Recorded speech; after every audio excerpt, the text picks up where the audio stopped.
పొరలకులు కొత్త జీఎస్టీ విధానం వల్ల ఎవరికి లాభమో జనానికి అర్థం కావడం లేదు. జీఎస్టీ తగ్గింపు అమల్లోకి రాకముందు ధరలు అవే, తగ్గింపు అమల్లోకి వచ్చాక అవే ధరలు.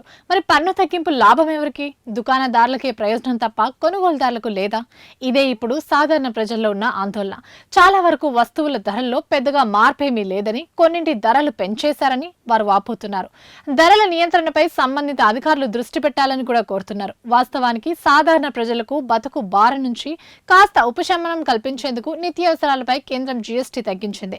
18%, 12% పన్ను కింద ఉండే చాలా ఉత్పత్తులు 5% పన్ను పరిధిలోకి వచ్చాయి. దీనితో దసరా, దీపావళి పండుగల ముందు సరుకుల ధరలు తగ్గాయని ప్రజలంతా ఆశించారు. కానీ వ్యాపారులు తగ్గిన ధరల ప్రయోజనాన్ని వినియోగదారులకు బదలాయించడం లేదని విమర్శలు వ్యక్తమవుతున్నాయి.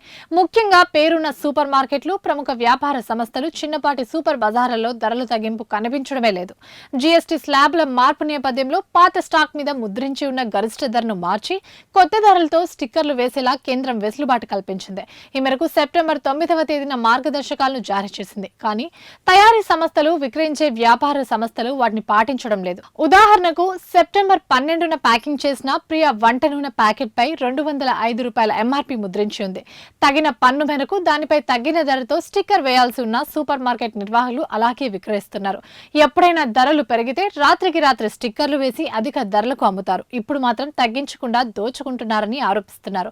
పన్ను తగ్గింపు ప్రయోజనాలు వినియోగదారుడికి చేరకపోతే ప్రభుత్వ ఉద్దేశం ఎలా నెరవేరుతుందని ప్రజలు ప్రశ్నిస్తున్నారు.